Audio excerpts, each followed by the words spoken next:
Well, until a couple of years ago, immigration in Turin continued to be sizable in spite of a crisis, which shows the strength of the demand for foreign labor in this city as in the rest of the country. It is only in the very last period that, even though statistics are still not ripe, not available fully, but that a real freeze is appearing in the numbers of people coming, and we have also evidence of growing people leaving the city, both young Italians, highly skilled ones, and even less skilled ones, trying to find a job elsewhere, given the difficulties here, and immigrant families or youth with migrant background who leave the city and, in some cases, the country. But nevertheless, the net migration continues to be positive. First, migrants, so those who actually migrate, are often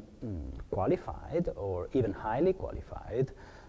particularly in the case of intra-European migration, migration from Eastern Europe, which has been the big issue of the last 10 years in a city like Turin. But these skills and education levels are not sufficiently recognized, and so this is a human capital which is underused and could be used much better. Then if you look at the youth with a migrant background, so descendants of immigrant parents, but themselves being born in Torino, being Turinese, and being foreigners only by passport due to a very restrictive nationality law, where concerning this particular target, they are definitely a potential great richness of Turin, and they have a strong desire for aspiration for mobility, for social and professional mobility. The risk is that the crisis is frustrating this aspiration, and it's a crucial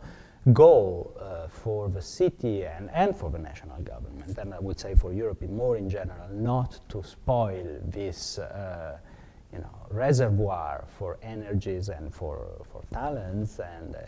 in spite of the crisis to be able to let it some chance and to counter tendencies to discrimination that are also potentially there and which might be reinforced with the crisis. Well, there were several stimulating initiatives and two things, but of a more general nature, I would say. One thing is that in several successful cities and dynamic cities, you see that you can develop a policy on integration, cohesion, and diversity recognition also without having large dedicated budgets. The important thing is having a strong political will and the capacity to catalyze a whole change of mentality in the administration and the policy community as a whole, which does not really necessarily require a huge budget. So we should beware not taking the crisis as an excuse, as an alibi, not for going ahead on this ground. And yeah, the second thing is connected to this. I think that in Italy, we still have too little courage and conviction in embracing diversity. So in praising the virtue of diversity, cultural diversity, diversity of origins, and mobility as